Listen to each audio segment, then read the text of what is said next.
everyone. Welcome to the Not Guilty No Way podcast. I am Miriam Sadiq and I am your host.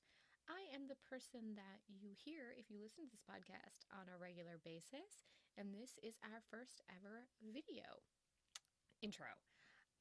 Today's episode features Scott Adams. He is the creator of Dilbert. I have to be honest with you, this is a little bit awkward. It is weird to be talking basically to myself and to be very aware of the facial expressions that I use on a regular basis when I'm talking to people.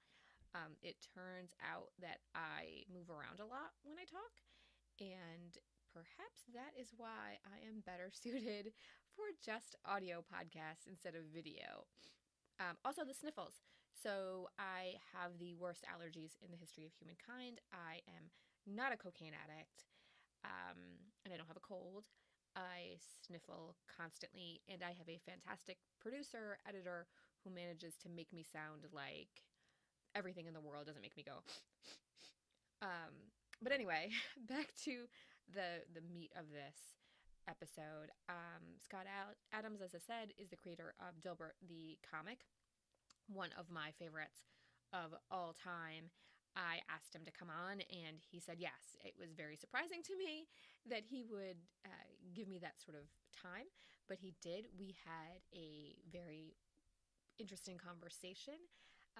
If you don't know right now, Scott is probably best known for his blog and his views on Donald Trump and Trump's rise. Right now, I think a lot of people believe that no way, no how was Trump ever going to get the GOP nomination. This was a joke. It was never going to happen. And Trump, Scott predicted it well in advance. And so he has broken down Trump's power of persuasion and dissected it and has been talking about it and writing about it. And I found that to be very interesting. But what I found to be interesting about it was, how does Scott know about persuasion? How is he so tuned in to people, into humanity, into how people think? So part of what I love about the podcast is I am forced to kind of dig a little deeper into people's backgrounds to find the stuff that I find interesting, and I hope you guys do too, about the person beyond what you might otherwise think is fascinating. So for me, it was very interesting to see that Scott had kind of come up the same way that I had. Small town in upstate New York, small liberal arts school, that sort of thing. And then to find out that he was interested in hypnosis at a young age, and then had really just sort of taken life by the reins, or by the bull, by the horns, or I don't know, I'm foreign. I get all these metaphors mixed up. But in any event, he really managed to succeed. In fact, it's the title of his book is How to Fail at Almost Everything and Still Succeed, kind of the story of my life. It's a great book. I got to read that as well. But I read a lot of his writings about topics like marriage, child rearing. He had a great New York Times article in 1997, very early on in the days of Dilbert. Well, I think he had just left his job at Pacific Bell. Great stuff. So we cover a whole lot in this, and I think, or I hope, that it gives you a better insight into how he was able to tell the rest of us what Trump was going to do. So while there's not a ton of Trump talk, there's a lot of very interesting talk about Scott himself, and he's a fascinating thinker, very generous man, exceptionally kind to me as a new interviewer. So without too much further ado, here is Scott Adams. All right, we're gonna just get through some of the technical stuff that I'm gonna pretend to understand. Sure. While I look over here. So if you can talk.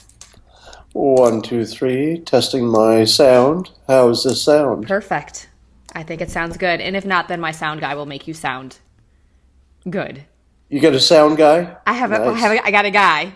Okay. You know, good. I saw your house yesterday on Periscope. Oh, yes, the inside, yes. Yes, it was my very first Periscope. Congratulations on your first watching of a Periscope. Thank you. I felt. Do you do them often? It's sort of sporadic. The beauty of it is you can just pick it up and do it whenever you want. Well, that's what I saw. Like, I was at the pool yesterday and I had downloaded the app because I was watching yours. And I was like, I could just do this. And the entire world will say, "Yeah." I mean, I've attended Trump rallies through somebody's phone. Right. I've gone on walks in Thailand through somebody's phone. It's very intimate in a weird way. Yeah. Well, I want to thank you so much for agreeing to talk to me. This is my show is pretty new, so we're gonna have some rough edges. But it's the best part of what I do as a lawyer, even though it's not connected to my firm at all, because I get to read everything about my guests. So I've spent the past week kind of going through some of your, not just your Dilbert cartoons, but some of your writing. And I want to start with an interview you gave in the New York Times in 1997. So we're going to go way back. And I think that you gave a line then, and you had just left your job, right? 97, I'd left maybe 2 years earlier. Okay. And you left to start to do Dilbert full time. Yeah, I was doing Dilbert while I was working for many years, but then I went full time around 95. So you talked about boss diversification in that article. You're looking at me like, yeah, okay. And you said you thought that you could help with it's just diversification. It's just diversifying the portfolio of thoughts. I can definitely help there. Explain that. Well, if you're talking about bosses, you just want to have as many bosses as possible. So that's my situation as a cartoonist. So for me to lose my job, 2,000 newspapers would have to simultaneously decide to fire me, plus licensees, plus book publishers. So the odds of me getting fired are low, unless I do something horrible. But if you have one boss, and that one boss doesn't like you, that's a big problem. So that's the typical situation. So I tell people to look for flexible schedules and boss diversification whenever they can. But here you're talking about diversification, diversifying the portfolio of thoughts. Yeah, I mean, just in general, the more thoughts, or the more ideas that people have experienced, the more tools they have. Because we're always trying to put our current experience on some kind of framework of ideas that we've seen before. We describe everything as, well, it's like this combined with this. So it's just the way we understand the world. So the more things you've seen, the smarter you are because you have more frames to put your current knowledge on. So do you think that is that a conscious thing that you've done with your writing and with the comic? I mean, is it meant to kind of get people to think, or are they all 100% things that you believe? Well, the blog in particular is idea dense, so I try to put as many controversial, interesting, innovative ideas as I can come up with, because the more you see, the better off you're going to be. I don't make a claim that any of my ideas are super good. In fact, we're going to get to some of your less good, your less good ideas in a little bit. Yeah, and I assume that most, if not all of them, are bad. But I like to use what I call. I learned this when I was working in Hollywood doing a Dilbert TV show for a while. It's called the bad idea, and people would often pitch the bad idea, let's say for a storyline for a script, not because they thought it was worth doing, but because it would inspire you to say, that doesn't work, just like you said it doesn't work. But if you change this one thing, it would. So you're basically birthing it with flaws and then letting people fix it. So ideas evolve. And so that's kind of where your blog is at too. I mean, you throw an idea out there because you wrote a couple of books on God, right? Well, thought experiments. Roughly. One is a thought experiment and the other is fiction. So it's a version of God, yes. And that I read a lot of the, started reading parts of it. And then I read a lot of people who have responded to this. Some of them are really harsh. They say, don't read this if you believe in God at all, because it will just tear the whole thing apart. I actually put a warning on my book, God's Debris, that people under 14 probably shouldn't read it. And the reason is that it's written with the techniques of persuasion. Some of your listeners might know I'm a trained hypnotist. I learned hypnosis years ago. So when I wrote that book, God's Debris, I thought, oh, wouldn't it be fun to write a book that uses hypnotic techniques to deepen the experience of reading it? And I wanted people to sort of feel the experience of learning the true nature of the universe in a fictional form, not a real form, and make that sort of a deep and profound feeling. So I used a lot of techniques to do that. So my version of God in those books is a fictional version, but it's designed to make it seem more compelling than maybe it should. Well, it's obviously it worked on a number of people because it seemed to have shaken. I mean, you must have read those. Yeah, it's a very polarizing book. So the reviews either say, a lot of people say it's the best book they've ever read, which is a weird thing to say because there are a lot of books in the world. But other people say, my God, this is just the most terrible thing I've ever seen, and you should. I'm returning the book to the bookstore now for a full refund. People actually said that, and usually it's after they've read it. After they read it, it's like eating your dinner and then returning it and saying you don't like it. Yeah, a little bit, but it was sort of a protest against its awfulness. But but that's actually what I call a tell for persuasion. So the people who had the deeply negative feeling to it, they weren't just reading a book that didn't interest them, because that wouldn't give you any emotion at all.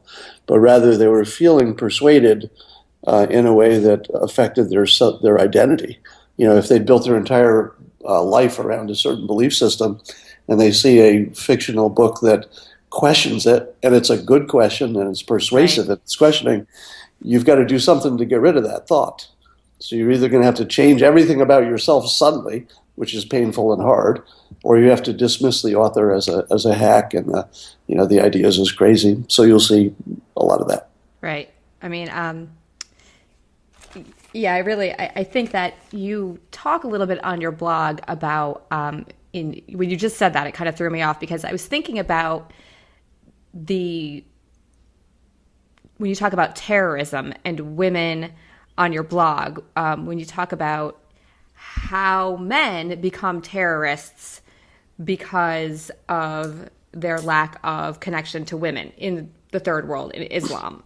And it just made me think that, there's so much questioning of people's faith or religion that, we've got the Islamists have completely said that the West is, hateful and, wrong and morally distasteful, and they all need to die because of that. But that was my thought that went through. Have you ever thought about that?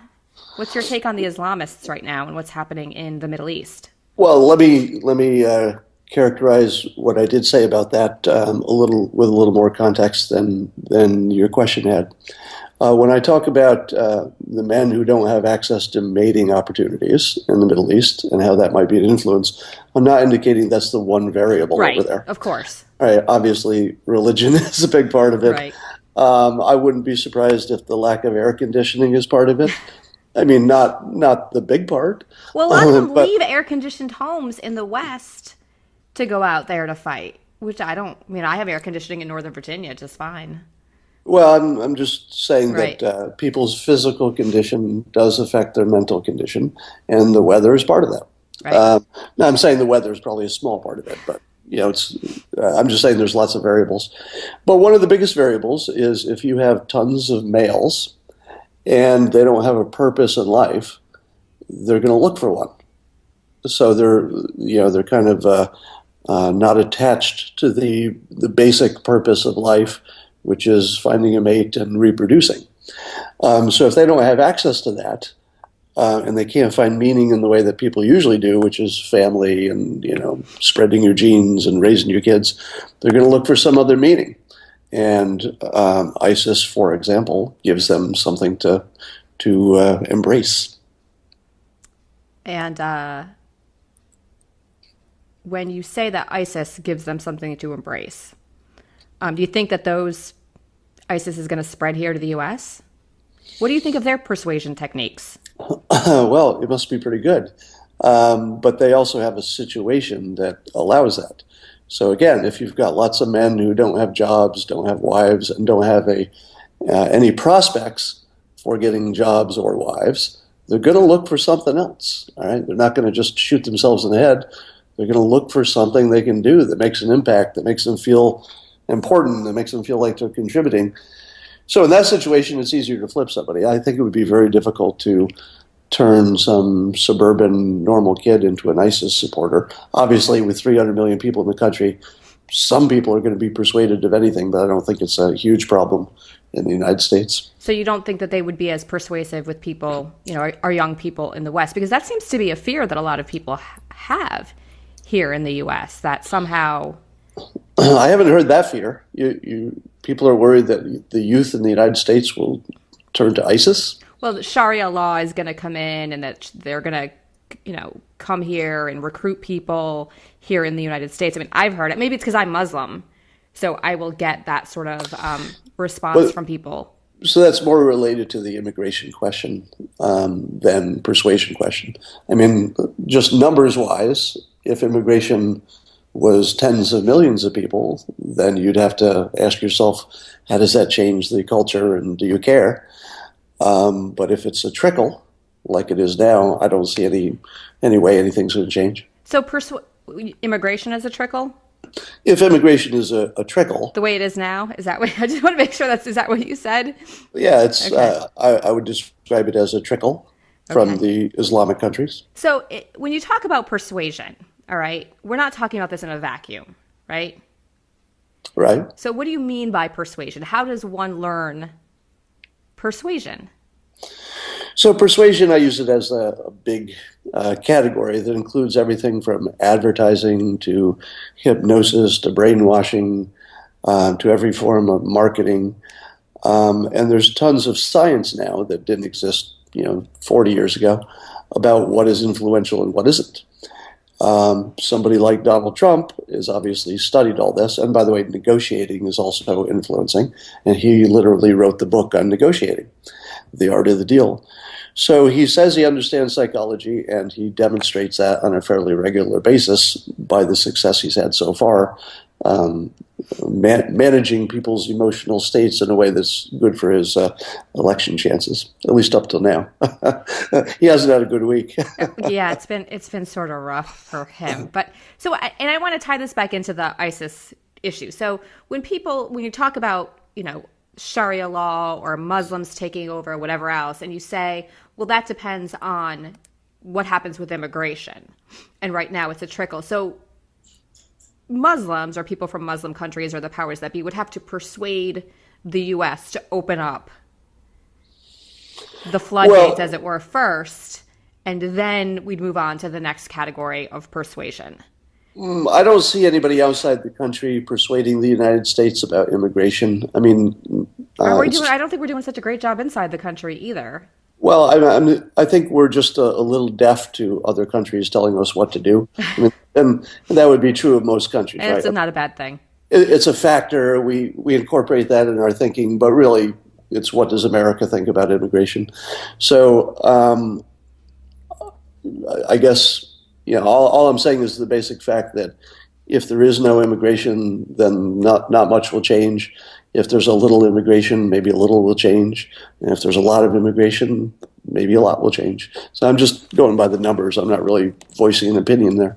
No, I know, but I'm talking specifically about the persuasion part of it, right? So when we talk about persuasion not being in a vacuum, right? So if I stand up and say, ISIS is going to infiltrate the U.S. and take over our young people, we do have to move back a step to say, well, you'd have to get more immigrants here, right? I mean, that's kind of where we're going to, and they have to be specifically from those countries. So we'd have to kind of persuade people to say, oh, you know what, you should really let people from countries that are heavily, that are heavily indoctrinated into this Sharia law or serious Islamists to come into the U.S.?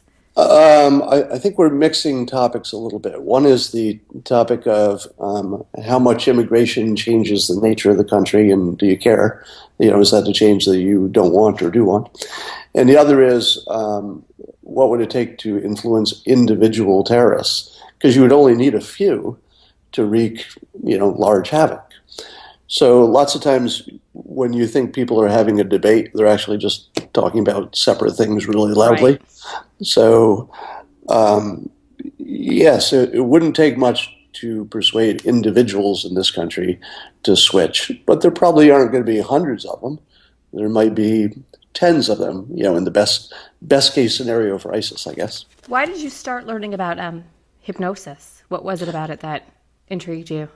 When I was a kid, my mother told the story about giving birth to my younger sister while my mother was under hypnosis.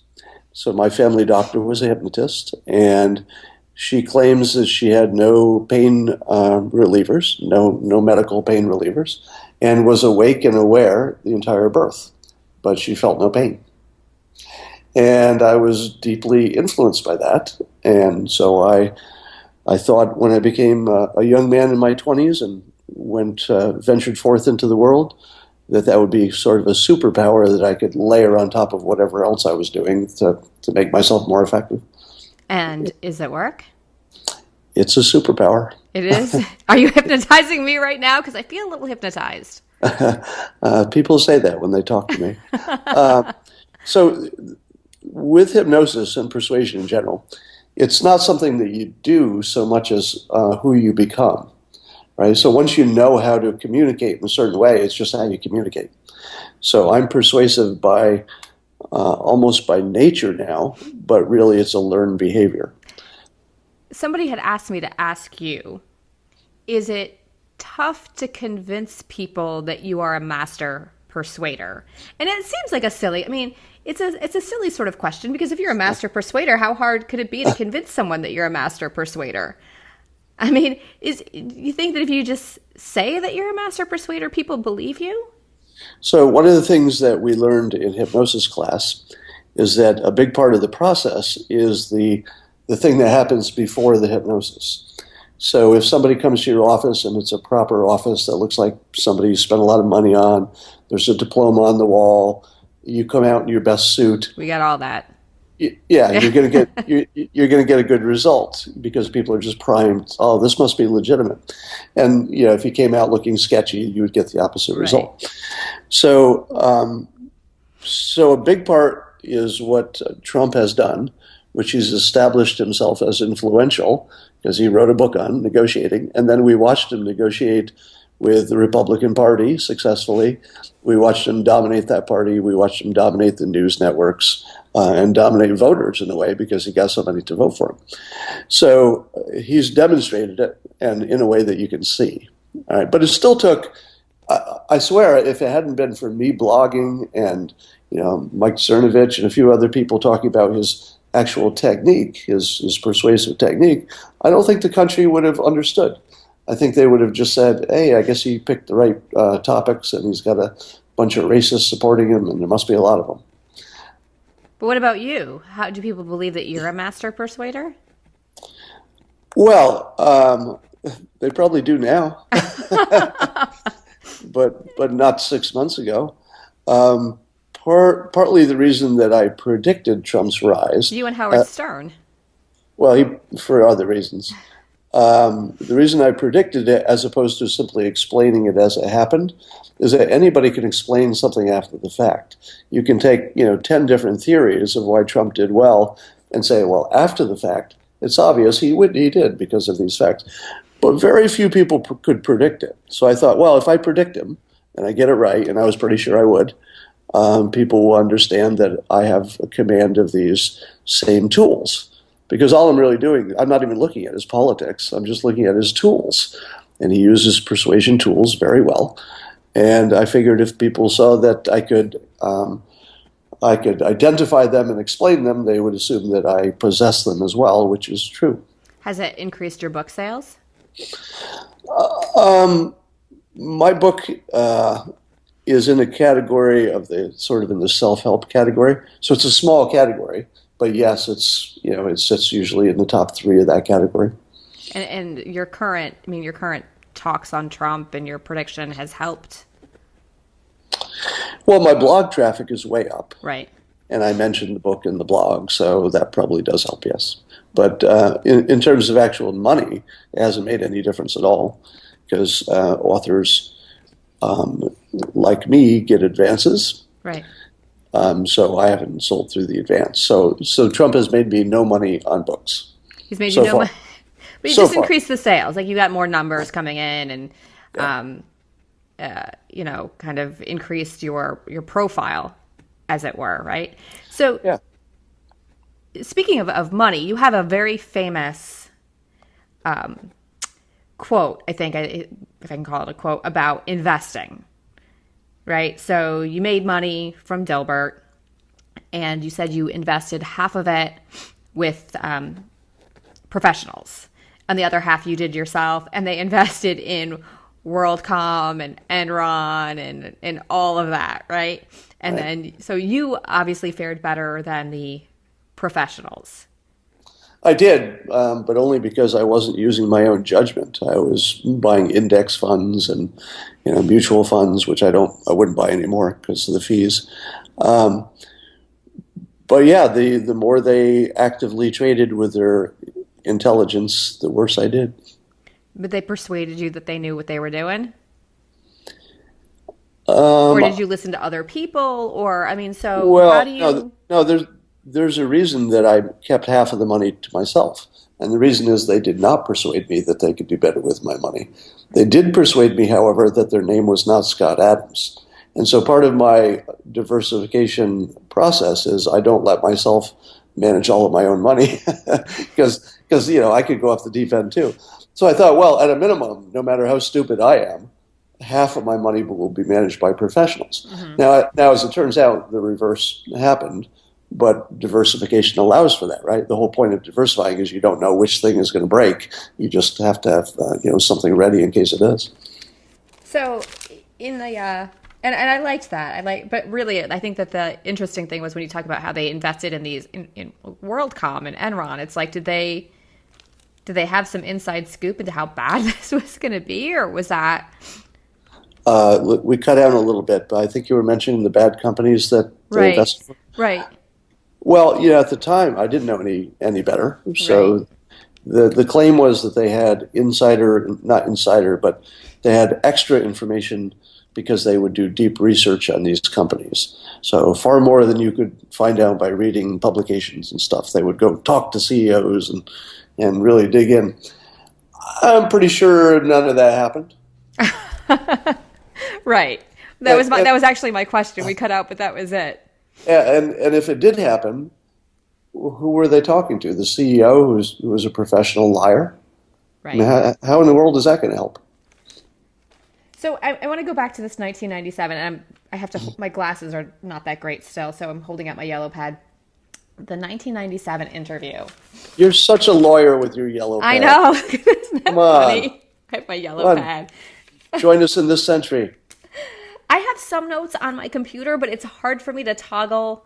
It's ridiculous. We're going to do a tech segment on the show where somebody's actually going to try to teach me how to use my Mac. It's going to be, I think, very... Oh, I have on here, feminists hate you. We're going to get to that in a second, too. In 1997, the New York Times says your Dilbert site is one of the only websites making money. Well, that was in 1997, right? Right, but how did you know that it was gonna do this? That's... Well, so my day job, while I was doing Dilbert at the same time, was working at Pacific Bell, the local phone company at the time.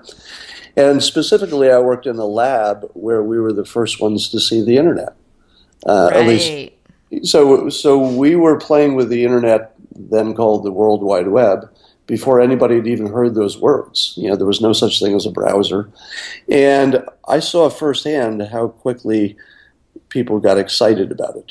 When we would do demos, people would look at this internet thing that literally did one thing, at the time, you could only look at some pictures from the Smithsonian, and then there was one other site that had some dinosaurs from somewhere else that didn't usually work. So literally, there was one website in the whole world, and people came out of their chairs with excitement that they could push a button here and something at a distance would present them with information.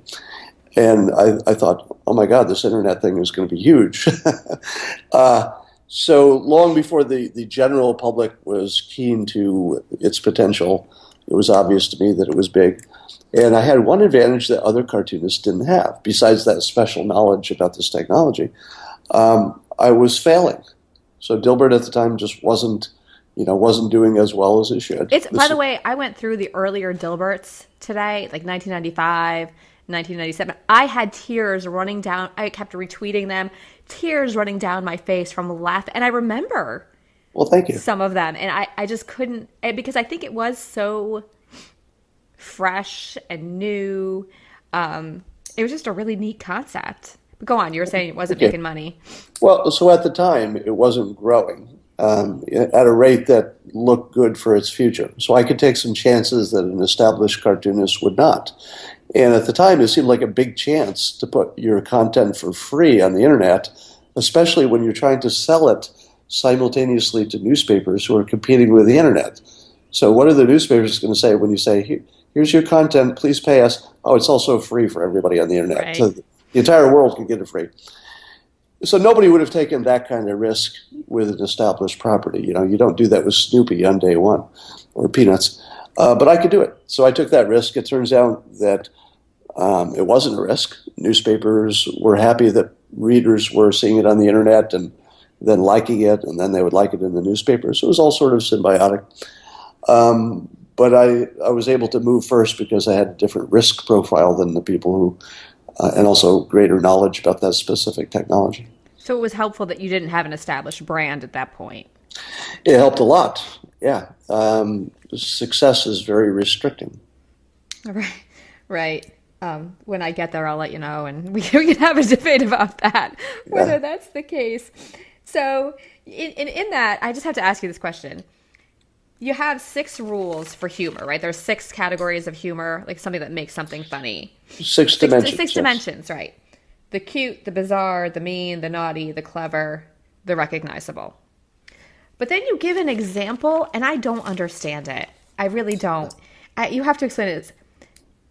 It's deader than a shrunken head in a hacky sack competition. I don't know why that's funny, and apparently it hits 2 or 3 out of those 6, and I don't get it. Well, so first of all, it's bizarre. Right. It's a bizarre thing. That's one of the dimensions. Second of all, it's mean.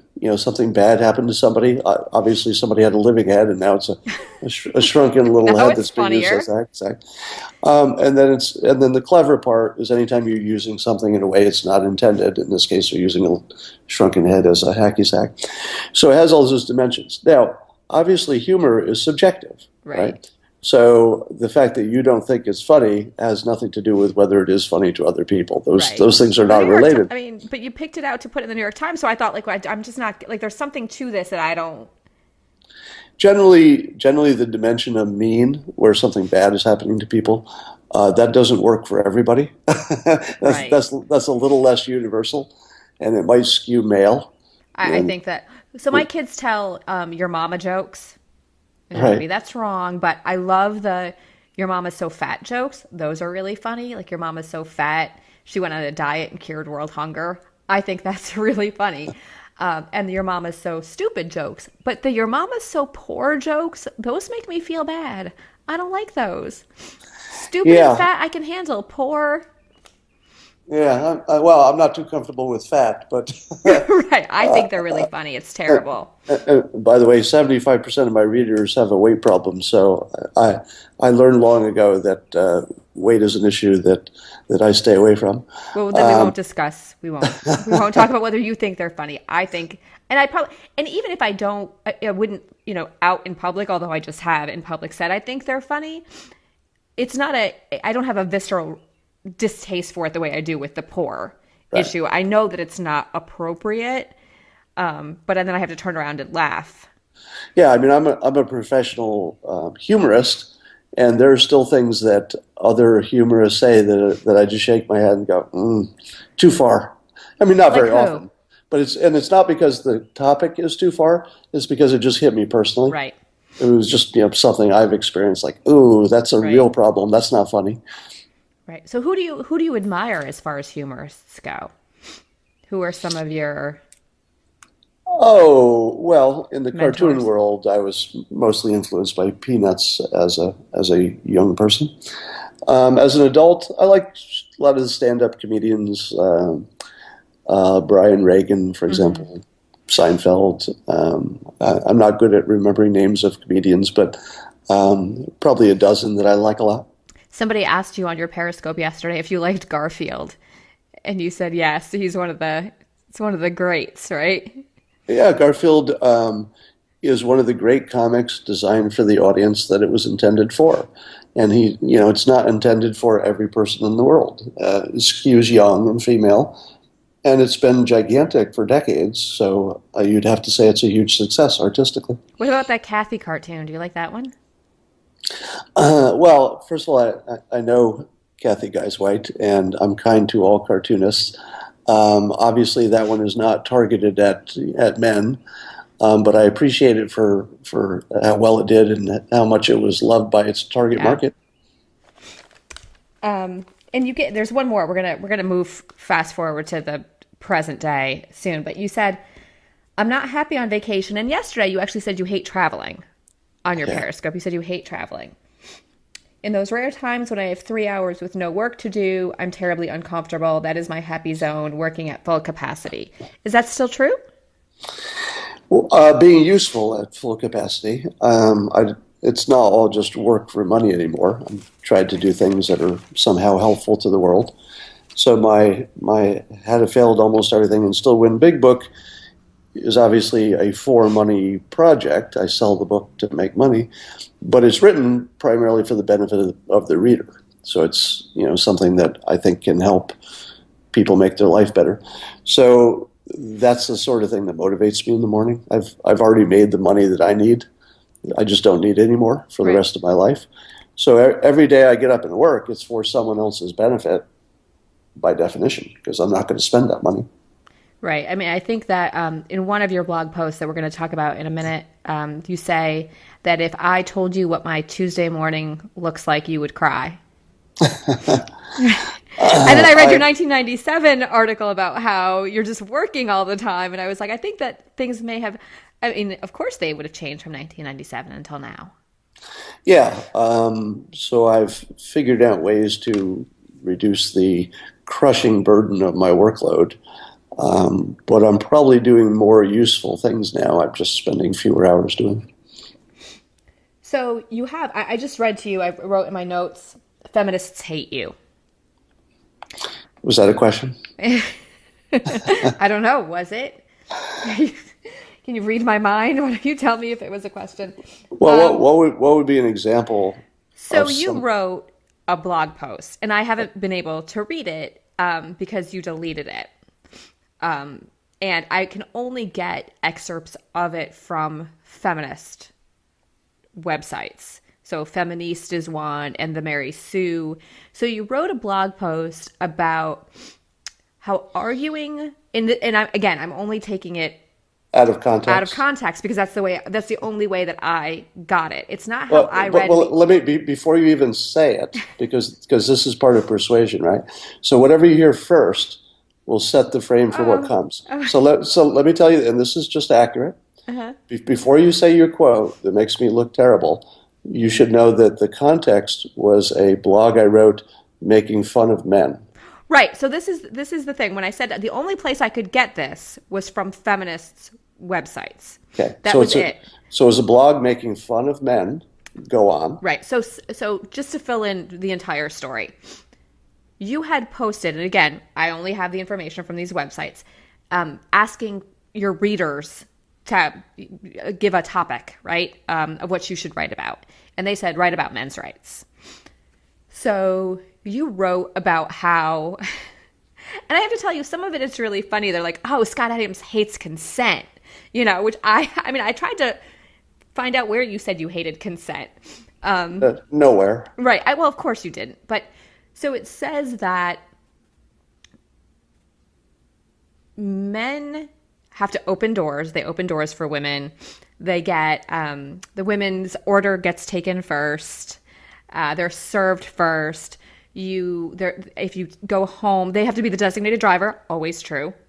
Very, very good point. Men are the designated driver. When you go home, the woman controls whether or not there's any sexual interaction. Because of consent, right? Well, of course. And Right. then you talk about women making 80 cents to the dollar and how you won't argue. And I'm going to start with this. I agree with your point on this. Okay. And women all over the world are going to kill me. Although they don't really say much to me, which is fine too. But that arguing with them is like arguing with a 4-year-old about candy or a mentally retarded. And again, I'm paraphrasing. Hold on. Go ahead.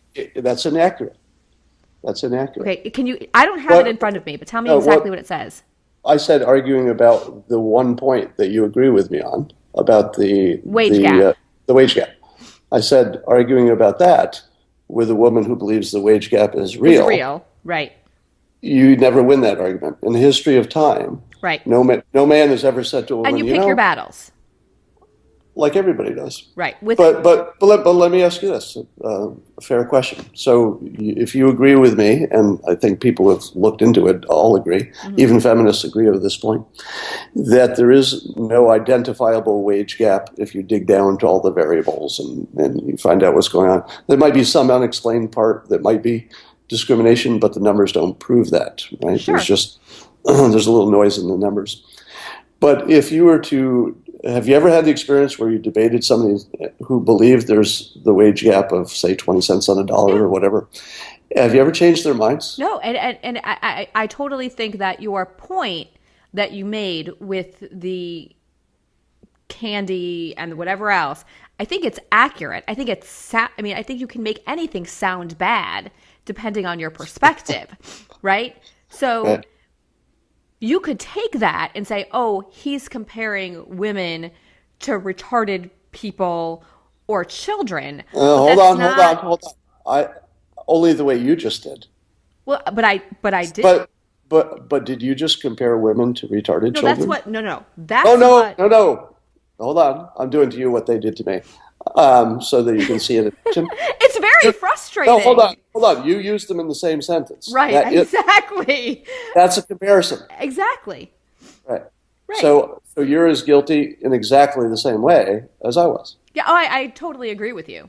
I mean, I find that generally speaking, you do have to pick your battles.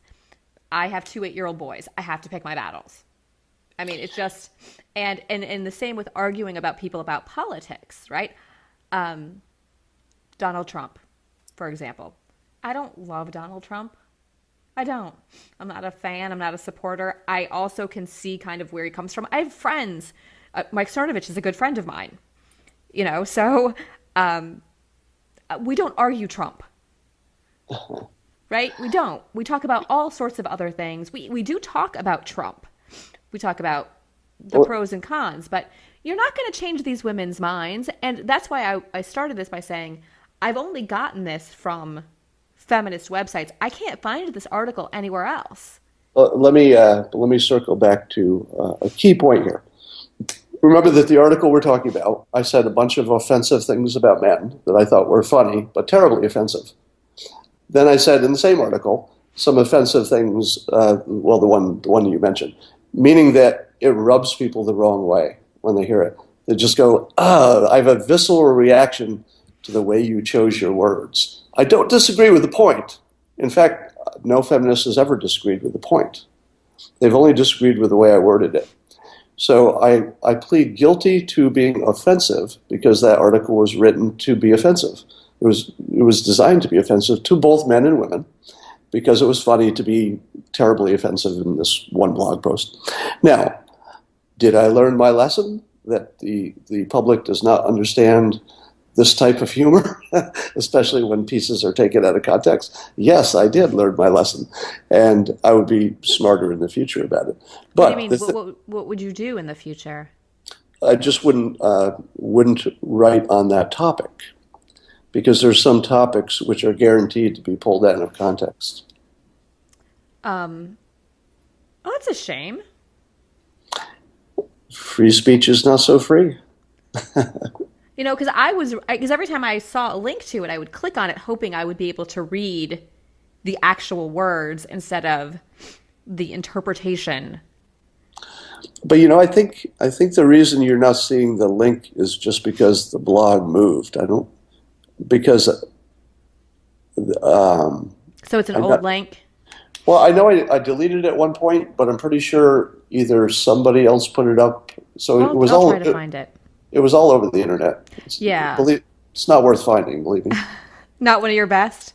Yeah, I mean, I deleted it at one point, but I may have reinstated it at one point, and then the blog moved to a different URL. So I don't know the history of it, but you should be able to find it. But yeah, the feminists said you hated consent. I mean, I think you have to go out of your way to formulate that opinion. What did you do to them? Well, first of all, does anybody have the opinion that like rape's a good idea and that men ought to be able to do it? I mean, the accusation was so ludicrous on its surface, but that's exactly what made it spread. Because if you said, "Hey, this dog bit a person," people say, "Yeah, that's what dogs do." But if you say this dog, stuck a rocket up its ass and flew around the moon, people are like, "I got to see that dog." So when the crazies at Jezebel and other places started saying that I was some convoluted argument that because I said X, that I must really mean Y in my secret mind, people thought, "My God, that's outrageous," and it just became a thing. Yeah, I mean, it was a thing, and I wanted to but that's what it says. It says feminists hate you. There probably is not any issue that well-informed feminists and I disagree on. At least I'm not aware of one. As a well-informed feminist, although I've been told that I'm not a feminist, by, I guess, some men who know better than me. Explain it. Yeah. So then you wrote 2 other blog. I mean, you write a lot of blog posts, right? Yeah, a few a week. About all sorts of really interesting topics. So, get rid of marriage, right? Marriage, civilization's biggest mistake. So is this part of your diversifying the portfolio of thought, or is it something you really mean? Well, in that case, I really mean it. I don't think that humans are going to get rid of marriage anytime soon. But if you were to make a list of all the problems in the world, it's pretty easy to make an argument that you could solve most of them by getting rid of marriage and replacing it with some other kind of system, which might be different for each individual, right? There's probably not one solution for everybody. But take for instance, climate change, right?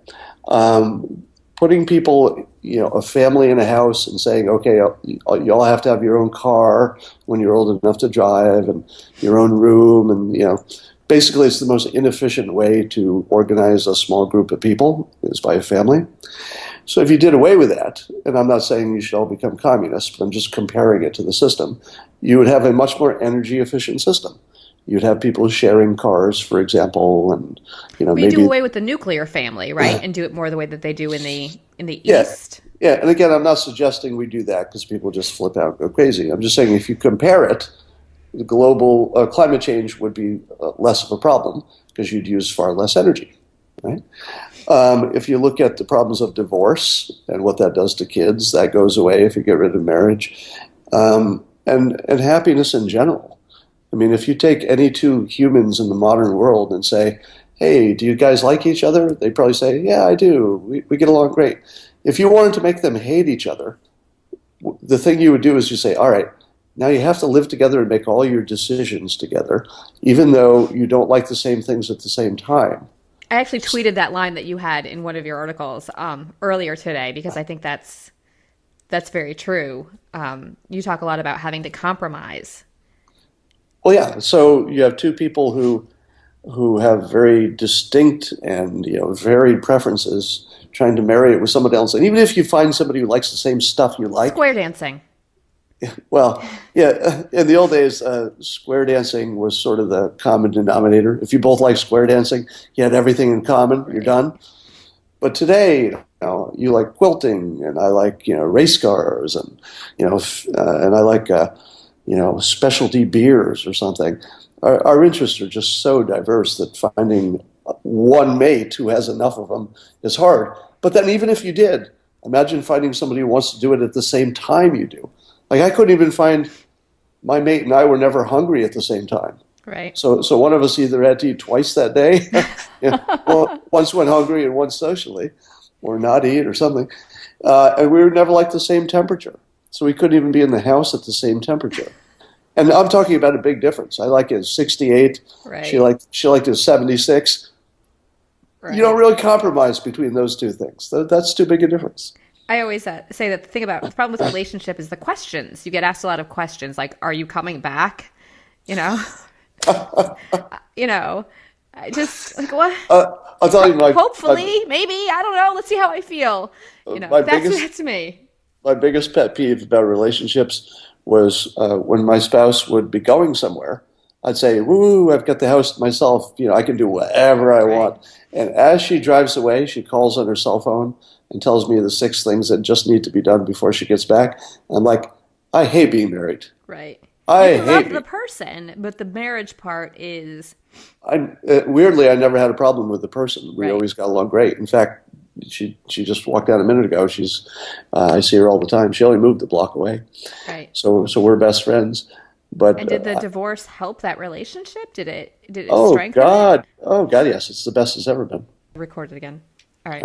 But in that article, you say, do you know why most adults are self-medicating with alcohol, illegal drugs, and prescription drugs? Answer, because married life sucks. And single life sucks just as much because society is set up for marriage. Yeah, it's tough to be either one.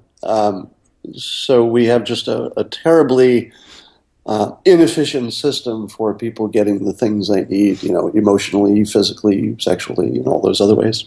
So do people come, write you letters or emails? I guess people don't write letters anymore and say, "Oh my God, you said that thing about marriage sucking and you're so right. I wish I could just do," because wait, is it that article or it's the shit sandwich article where you say that people gave you a lot of sympathy in that particular year. Your parents had just died, you had gotten divorced, and so people were feeling very bad for you. And you said it was very misplaced because it was the best year of your life. Well, that sounds a little bad in that context because my parents died and stuff. No, I don't mean. I'm sorry. I'm sorry that they died. But I mean, I need to get better at choosing my words. Obviously, I think I maybe didn't mean that you were happy. I just meant when you I was coupled free. marriage, right? Yeah. So the shit sandwich reference was for the viewers. The fact that when I was a kid, dad was the important person in the household, and the parents were first, Right. and kids were second. When I became a stepdad, things had reversed. Kids are most important, and the dad is a piece of shit. And so, Dad gets a big piece of chicken, to quote Chris Rock back then.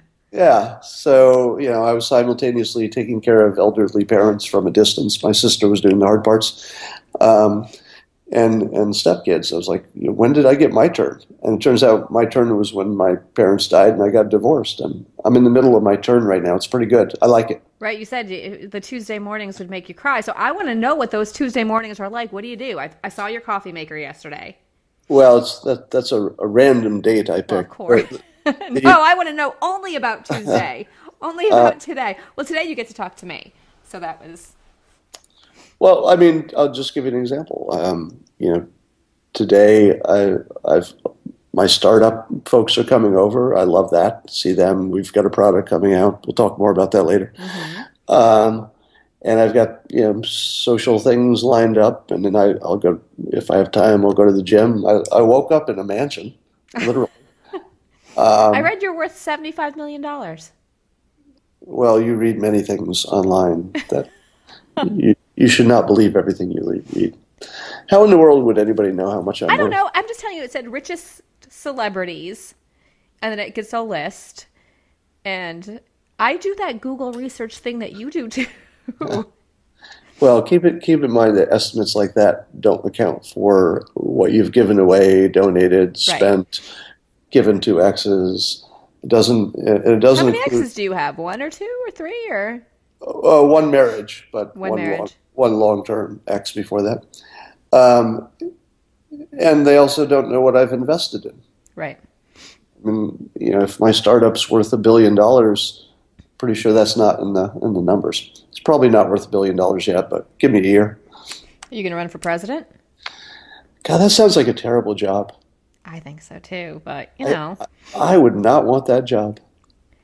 um, but do people write? So I wanted to ask you: do people write to you in whatever fashion people write to you and say, I wish I could say this. You're so right. Marriage does For stuff. anything I say, there's going to be people on both sides. The people who are married and they value that and it's working for them are pretty sure that it will work for everybody if they just gave it a chance. So there's a little bit of reasoning from yourself. It's like, well, if it works for me, it must be a good thing. But there are far more people who understand it's a deeply flawed system that has just been handed down to us by our ancestors. So you say 75% of kids are damaged by bad parenting. Obviously, that's just an estimate, Oh, it's not. No studies were conducted but on whether or but not that's accurate. well, if you assume that parenting is a skill, and like every other skill, you've got a distribution of who's good. People who have studied things are good at it, have practiced. But people don't generally study or practice to be a parent. You just say, "Hey, how hard could this be?" I'll just I'll wing it. And I got to figure that. Imagine if 75% of people just decided to be electricians with no training. Some of them could install an outlet and it wouldn't kill you and it might work. 75% wouldn't be able to. But I'm then they definitely would gonna. die probably from shocking themselves. And then Well, they'd be gone, and then we wouldn't have bad electricians anymore. Only the good electricians would still be alive. I But like that's your. not the way it works Yeah, with people. yeah. Unfortunately, we can't electrocute them out of existence. Right. We can, but it's frowned on apparently. So, the unfortunate reality is that those 75% grow up and replicate that exact same terrible parenting. In many cases, yes. You know. So I think maybe the worst situation for a child is to be with their parents. Um, Wow. Ouch. well, if you think about it, Because the I mean, I might agree with you. Where do you think I should send my kids this afternoon? I'm more than happy. yeah, I mean, right now there's no alternative. So the people who complain about there's it's still the best system, and I never said it wasn't. I'm just saying that our best system is awful, and that probably with a Polygamy? little effort, I think polygamy works for some people. Polyamory, where I live, so I'm in California. I know lots of folks who are polyamorous, and it's their permanent long-term situation, and they frickin' love it, but they don't talk about it. Except to people like me, they know they can. So it's fairly widespread. Even a lot of marriages are really polyamorous. They just don't advertise it. Um, you said in the shit sandwich generation in 2014, you said people preferred the flaw. I can't read my handwriting. I'm sorry. Maybe I should start typing this stuff up. People preferred the flawed and honest version of me over my more managed personality. I did not see that coming. What So, was it? What was the context of that? well, you started. I think you started socially interacting, right? You had the ability to go out and meet people and Oh, that was in the context of setting expectations. correct, yes. Right. Because you have So 3 rules, right? You had established new rules for this sort of blank slate that you had. I'm going to give you an interviewing tip. Please. Never ask an author who has written a billion pages what his 3 tips were from that one. Because there's no fucking way I'm going to remember it. Well, you remembered the third one. What were we talking about? You remembered the third one. I just use it's 33%. That's not bad. Setting expectations. Yeah. So here's the thing about expectations. Stress is the difference between what you want or expect to happen and then what you're actually experiencing. So you can fix that 2 ways. Either fix what's really happening, which is often hard because you can't change everything in the world just to be the way you like. But you can definitely change your expectations. And if you adjust them, you get rid of the stress because you say, oh, yeah, that's what people can give me. They can't give me this. They can only give me this. And if your expectations are right, you can live with it. So I don't expect people to be monogamous, for example. I mean, not all the time, even if they say they will, because people are flawed. So if you go into a situation saying, I expect this person to be monogamous forever, and then you're disappointed, you're stressed, you break up, the world is ending. But if you go into it saying, well, people might try, but they're flawed, and something happens, you could say, well, sort of what I expected. Right. Yeah. So, I mean, that's a bad example because, monogamy has lots of emotional baggage to it. But in general, if you expect people to perform as regular flawed humans, and then they do, you're living in your comfort zone. Well, I think in that article you actually, and I'll tell you what you said. You can correct me if I take it out of context again. Please do. You said that people want to give. They just don't want to be told what to give. Right? I mean, that was... People are givers by nature. Right. But they're selfish givers in the sense that they're doing it for, internal reasons, because we're all ultimately selfish even if we're giving. So they want to choose how they give. Yeah. And so when you talked to people about not wanting to get married, I think that's the context in which that particular quote that I read earlier came out of. And I had to read between the lines because you're not explicit, but I'm assuming when you told them, look, I'm not looking to get married again. I don't believe in it. I think it's not for me. I think it's bad for society. You were expecting them to go, I'm not interested in you. And you were probably surprised when many people were like, yeah, you know what? That's cool. Thank you for telling me, even if they didn't agree, or maybe even if you found out that they did agree. So one of the fascinating things about the psychology of people is that we put a lot of value on consistency and predictability. So what people don't want is for you to say, yes, I'll marry you, I'll be faithful the rest of your life, and then you don't. Right. But if you come in and say, look, here's what I am, here are my flaws, I guarantee these flaws are going to happen to you, whatever it is. I'm late, or I say cruel things once in a while, and then you do those things. You still have to apologize, but nobody's going to leave you for it because that was the deal. Right. They knew what they were getting into. It. They signed up for it. Yeah, it's full disclosure. Right. So are you dating anyone right now? I don't comment on my personal life. just that you don't believe in marriage or monogamy, but other than that, I'm not on the marriage track. Right. So I wanted to talk about your childhood, because you were born in and grew up in a town called Windham, New York, and that's in upstate New York, right? Correct. Because that's where I'm from. What part? I went to high school in Amsterdam, New York. I went to Union College, Okay. so the capital region. And one of my friends said, ask him why he hates Albany.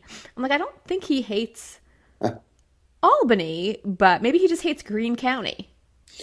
Yeah, I don't hate Albany or upstate New York. It just wasn't for me.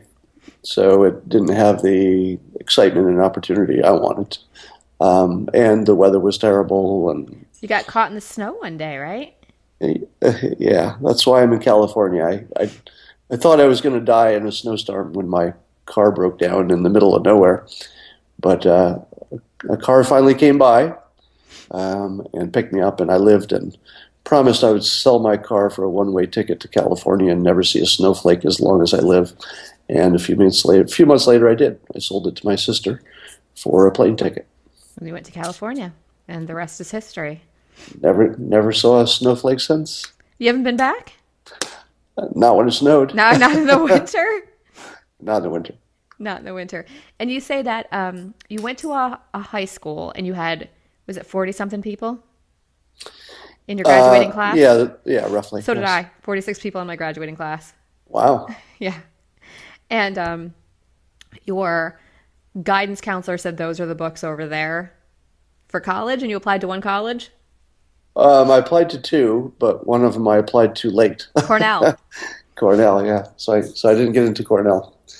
I think they put me on a waiting list or something, but I didn't want to wait around at home, so I went to Hartwick College in Oneonta, New York. I'm very familiar with the location. I applied to one college also, Union. In those days, that seemed like a good plan. I think I'll apply to one college. Right. Also 30 minutes from my home. Yep, same with mine. Easy to drive. Yeah. Yeah, there wasn't going to be any flying to college. That wasn't going to happen in my life. Right. Well, you said that one of the issues you had growing up is that you didn't have role models, right? There weren't people there who had left Wyndham or, had that you could look to who had, maybe I would use the word, escaped from this society, that the lawyers in town were the bigwigs, right? Like the people who look at them, they made, and so your mom wanted you to be a lawyer, right? Yeah, she looked around, and the lawyers were the ones that made the money, and they got to wear neckties. And look at, I mean, she wasn't wrong. she wasn't wrong. So for a long time, I thought that was going to be my path. When I was little, I wanted to be a cartoonist. But by the time I was 11 or so, I thought, well, there aren't many cartoonists in the world. The odds are really bad. And so I decided to do what I thought was a better odds and try to be a lawyer, but I didn't get very far. Well, it seemed to me that just from reading a lot of your writing, and you're more interested in the entrepreneurial aspect of things, not so much the law. Right? Yeah, the law is boring. I don't want to look at a bunch of contracts all day, that sort of thing. But the entrepreneurial world is always exciting to me because I'm fascinated by business models. It's just another form of creativity, I guess. If you can put together a form of a business that never existed before, the startup I mentioned that I'll tell you more about later or another time. The form of the business is like an incubator, but within a single company. And I've never seen that quite done before. In other words, we'll be creating lots of products within a narrow silo of field to lower our risk. So that's exciting to me because it's a business model that doesn't exist until we did it. Or if it does exist, I don't know who else is doing it. And that sort of thing just excites me. So I want to talk about this business model. So you have a company that you formed. I'm a co-founder. Okay. So let's just call it, Dill Guy Inc., right? Okay. And within that company, you're going to have, is it just separate R&D or separate incubators, or are they going to be individuals who are contracted, or are they going to work for Dill Guy Inc., or how does that work? Well, it's a startup with it's an entity in itself that I've funded up till now, and it's in the field of scheduling and time, and we'll have a lot of different features within that. What we don't know is which features will appeal to which groups right away, but we'll expose a lot of people to a lot of things we can do, and as we discover which ones they like, we'll put more effort into that. So what other projects are you working on? This Donald Trump thing has really kept me busy lately. I've What's going to happen if he loses? Then what?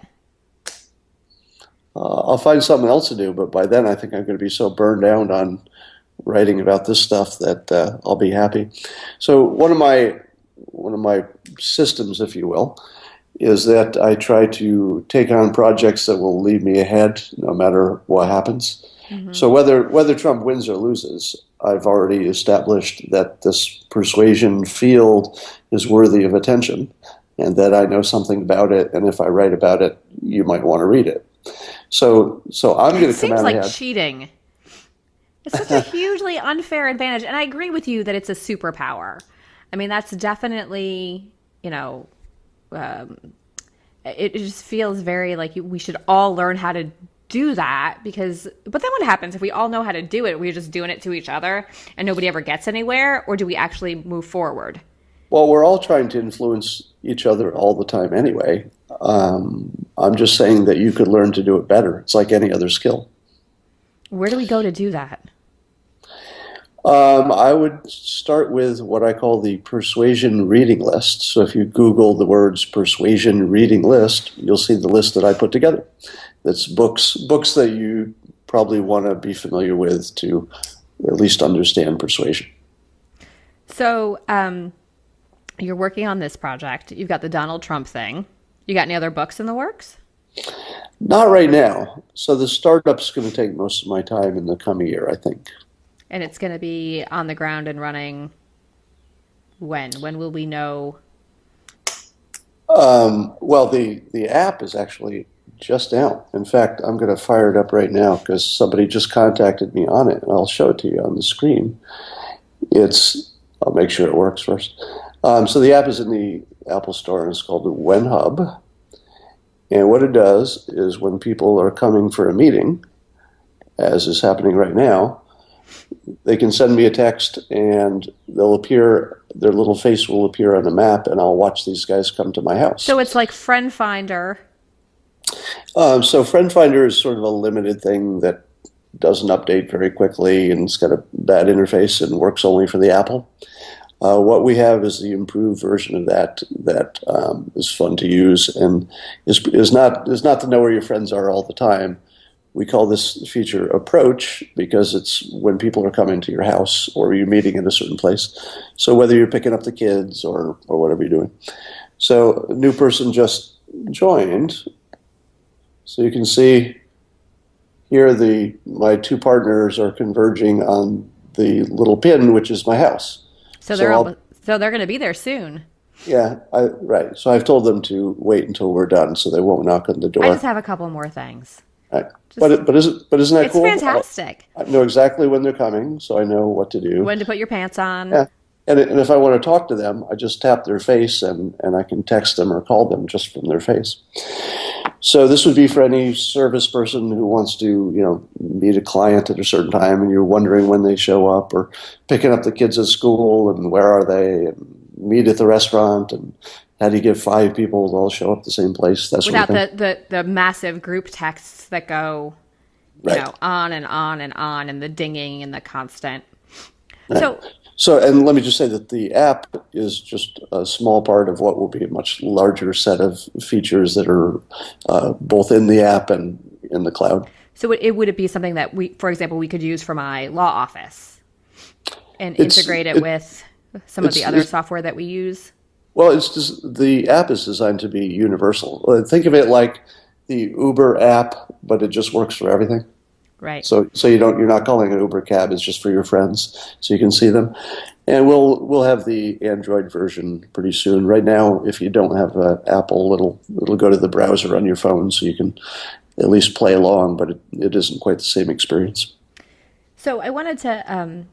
I tweeted at you the other day that we would talk about imposter syndrome. Okay. And it's my favorite blog post. It was written by an attorney in Houston named Mark Bennett, and I hadn't heard of it. So let me just tell you what I find fascinating about your writing. And being relatively new to your writing, not being new to Dilbert, of course, but being new to the person behind. I mean, my brother asked me, he's like, can you ask him if it's weird always just being the Dilbert guy? Like, like you're the Dilbert guy. I mean, to kind of get away from that? Well, it's weird isn't exactly the word. It's sort of a curse that no one minds. Right. So I have somebody knocking on my I heard door. that. I had an interview yesterday with Brian Cuban, who's Mark Cuban's brother, and he had someone knocking on his door. And he had contractors actually come in the middle. Do you want to get it? No, I can text them on my app. Okay. Tell them, I did tell them that I'd be on the call, so I think they know I'm just finishing up. Okay. So your writing, it to me anyway, and I'm a Muslim girl from Afghanistan. It felt that you were speaking to me. It was all of this stuff that I have thought and felt and sometimes said, but it's validated, right? And then you start to think, oh my God, there's somebody else out there who feels the same way. Like this is a real thing. So that's how I felt about the imposter syndrome the first time I had heard about it. It was, and I'm sure you're familiar with. Just the feeling that you're an imposter all the time. Is that Right, what you're you're an talking about? imposter, and that most of what happens to you, if you're good, right, if you're successful, is because of luck. So, what you do, what's actually happening is to outrun the bad luck catching up with you, is you work harder.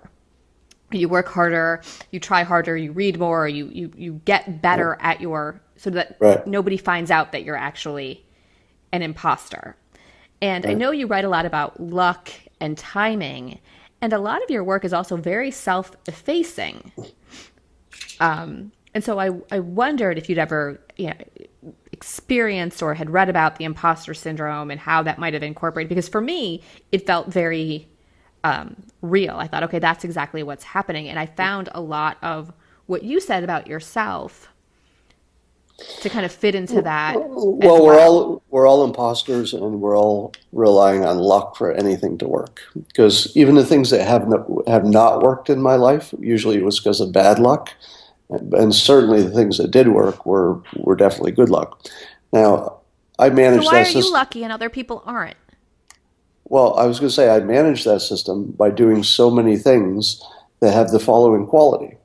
If they don't work, I don't die, and it's recoverable. If they do work, there's no cap on the upside. It can be as good as it can be. So Dilbert is one example. So I've failed, I think, over 30 times. I made a list of the business things I've tried that didn't Right. work. Most of them died early, but I've had restaurants that didn't work, etc. So I can no longer keep the barbarians at the gate. They're on both doors now. So Well, I'm going to have to thank go. you so much, Uh, Scott. This is fantastic. I appreciate your time. all right. Thank you. And I'll speak to you soon, hopefully. Okay. Bye Okay. bye. Bye bye. And so that was our show with Scott Adams. I'm sorry you had to look at basically a blank screen or the Not Guilty No Way logo for the extent of it, but I enjoyed looking at him when I was talking to him during the actual videotaping of the thing. Um, I like I said, it was great to talk to him. And I hope you guys enjoyed it and learned all sorts of things from him. We have some great shows coming up. Brian Cuban, who is an author and an advocate uh, for drug and alcohol recovery, also eating disorders. I don't know if that's correct exactly, but he is a friend of mine, I'm proud to say, and he is in the process of writing a second book. He wrote a book a few years ago called Shattered Image. It was about his struggle with bulimia and anorexia as a male, which is a very unusual, maybe it's not terribly unusual, but it's unusual to speak about it. So we talk about his upcoming book and his struggle with um, cocaine use, alcoholism. He also happened to be a practicing lawyer at the time, so we talk about addiction in the legal profession as well. I got to speak with AJ Delgado, who is a brilliant, beautiful, amazing, smart, funny woman. I don't get a lot of female guests on the show, and I don't really know why that is, but she agreed to come on. She is a writer, she is a thinker. I guess she's a pundit.